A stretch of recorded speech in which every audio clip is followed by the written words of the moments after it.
camera because I don't use this camera very much. Let's see if I can quickly change the color temperature. Yeah, here we go.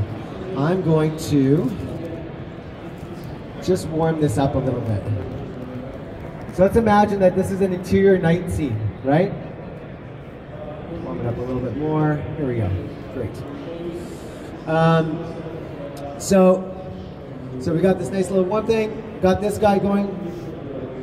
Yeah, I'm pretty happy with that. And now all we got to do is spark number one, our front fill. So number one, and I'm going to turn it all the way down again. And this one is going to be the least bright. There we go. This is just a taste. I'm not telling you this is right, or this is what you should do, or this is correct. I'm saying if I was building this scene, this might be kind of what I want to do. Becca, actually, if you want to go to number 4 and just take number 4 down to 75%. Because maybe I'm like, oh, you know, it's like that backlight, number 4 is a little hot. That's 75? Go to 60.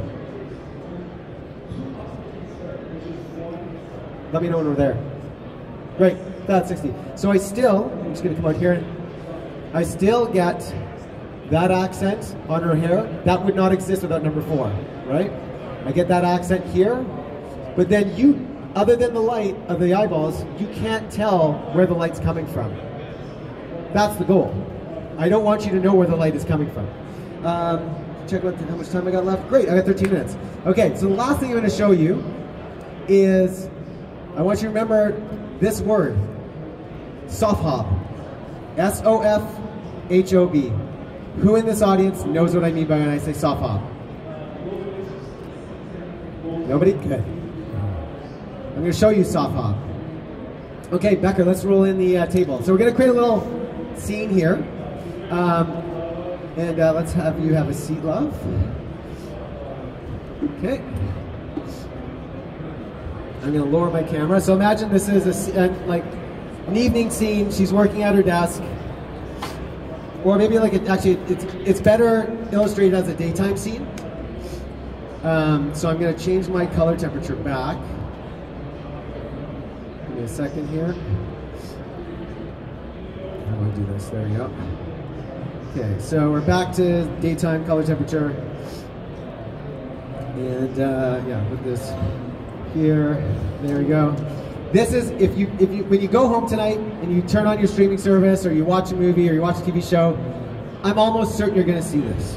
It is used across the board. It's been used forever, but it's really trendy now. Like I'd say in the last decade, we see a lot more of it. And so imagine, like let's set a scene that you're sitting at a table near or close to a window on a sunny day. And what you want is that hard sunlight to really like create drama and dynamicism to your scene.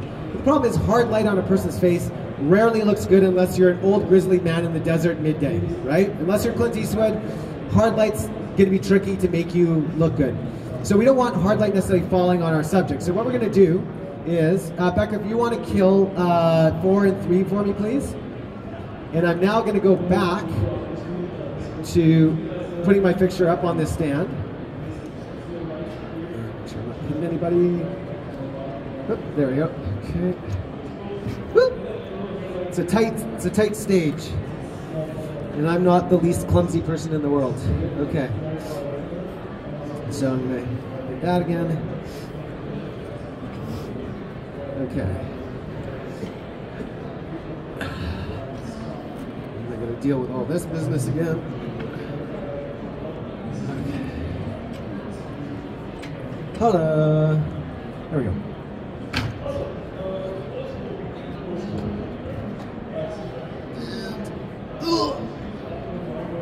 Maybe putting this remote on was a mistake. Okay. Where's the hanger? Hold on, folks. Okay, here we go. Now we're in business. Okay, Maya, I apologize in advance. This is going to be very bright. So I'm going to do my best to recreate a beam of sunlight coming in, which I'll be honest with you is tricky with a light like this, because what makes sunlight look like sunlight is not the brightness of the light, it is the size of the parallel beam, which you can't do with a light like this. You need at minimum an 18,000 watt light with a fixture bulb that looks like this big, and it's parked across the street. But we're going to do our best. Okay.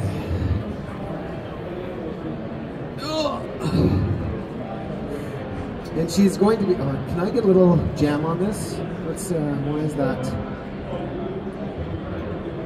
Okay. Let's go higher.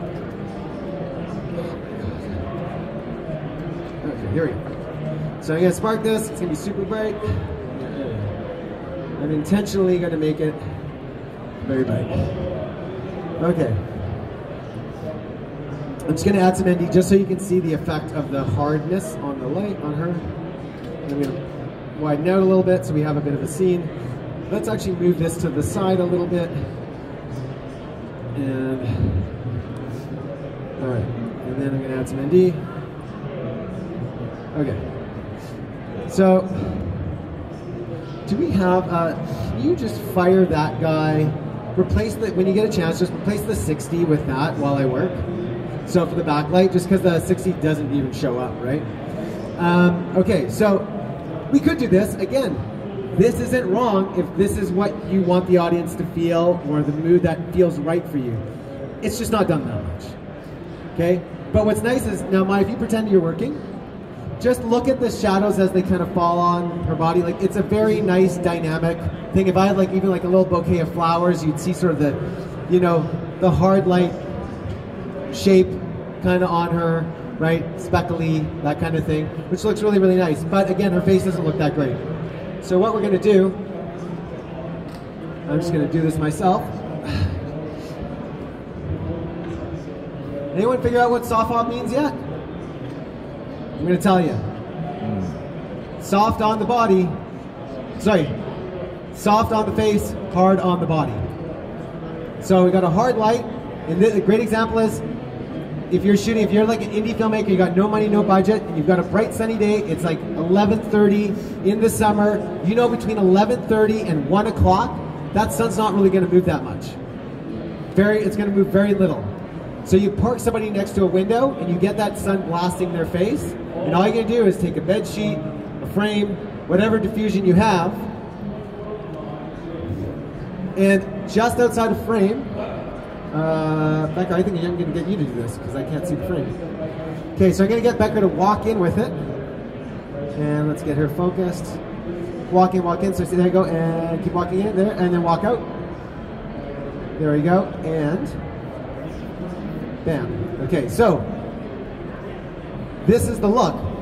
But we don't obviously stop here because what do we notice? Well, her face is dark because we've killed so many photons, right? So one of the ways that I'm going to combat that is I'm actually going to not try to introduce more light necessarily. I'm going to actually bring up my ND. And then I'm going to just take this light down. Let's see if I can see here. Yeah. A little bit just so she's not overexposed. And then the last thing to do is this guy. And that's it. There, she's like working next to a window, right? You feel the hard light coming in, the sunlight coming in. And actually, in fact, what we can do is I can take this light and I can warm this up to make it like it's a little bit, let's see, like, how do I do this? Right, here we go. Oh, it's kind of green. Yeah, I know. I don't know. I figured it out. Here we go. Okay, so I can just warm this bad boy up a little bit. And with this guy, I can cool this down because shadows are always kind of cool. So now I'm going to actually cool this guy down a little bit. And that feels a little bit more natural to a space. Cool shadows, warm sunshine, right? Again, the idea here is to not feel like they're being lit, to feel like we've made this person's face as beautiful as we can, but we've left it as natural as possible. So I'm going to just kill this light, and you can relax. And that's pretty much it, guys. That means that we have, according to my timer, we have 5 minutes and 30 seconds for questions. I can even like try some things on stage if you got. So any questions? Yes, sir. Check.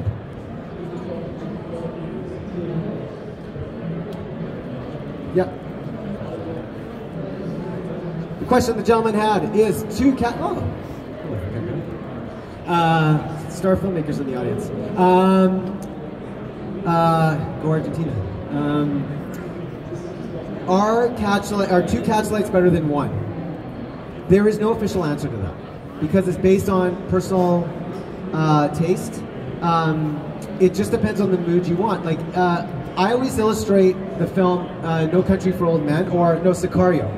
Sicario is such a great film and such a masterclass in cinematography because if you look at Josh Brolin's character, he's always wearing glasses, or when he's not wearing sunglasses. When he's not wearing sunglasses, his eyes are covered.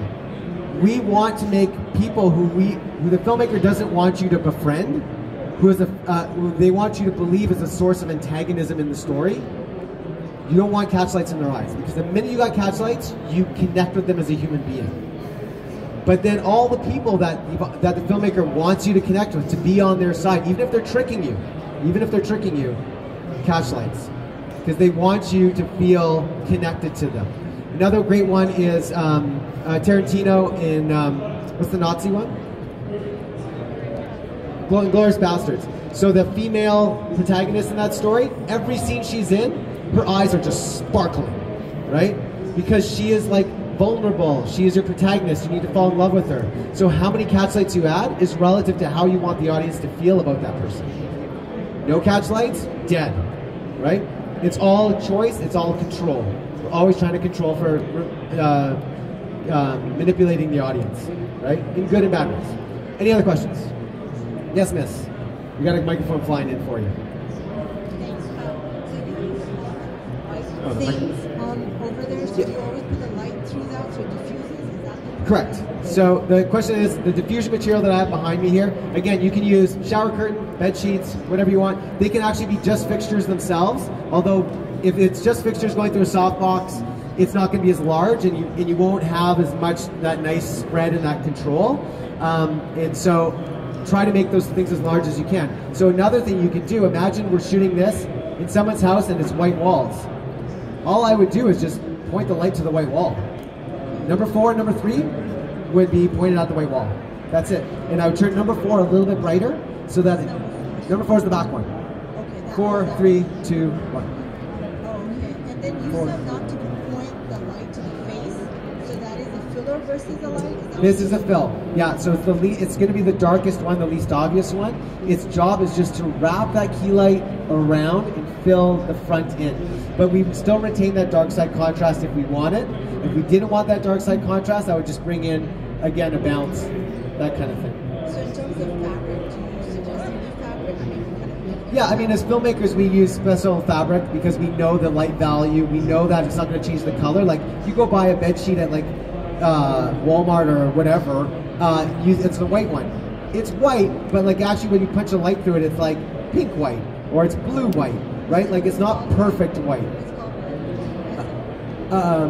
Well, I'm not sure I know what your question is. You said something of light. You said vessel light. You said something you said about the type of fabric. Oh, well, yeah, it's well, they're calibrated. So with film fabrics, diffusion fabrics, they're all calibrated to be like perfectly white. And if they're not perfectly white, if we want them warmer, well, like muslin, for example.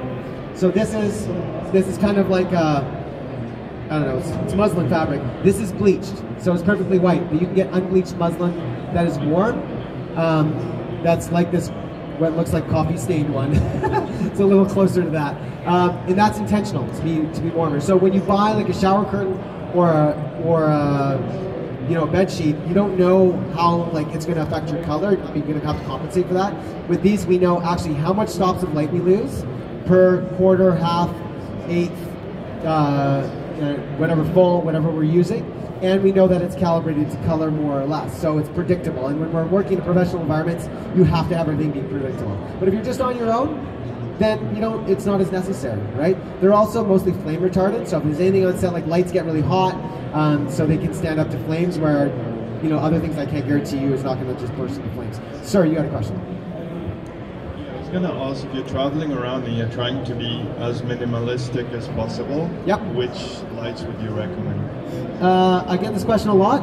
The brightest light that you can afford to to buy, the brightest light that you can afford to travel with. So, for example, like a 600 or 900, 600, that's a great start, right? And the case is not super huge for it, so that's a good one.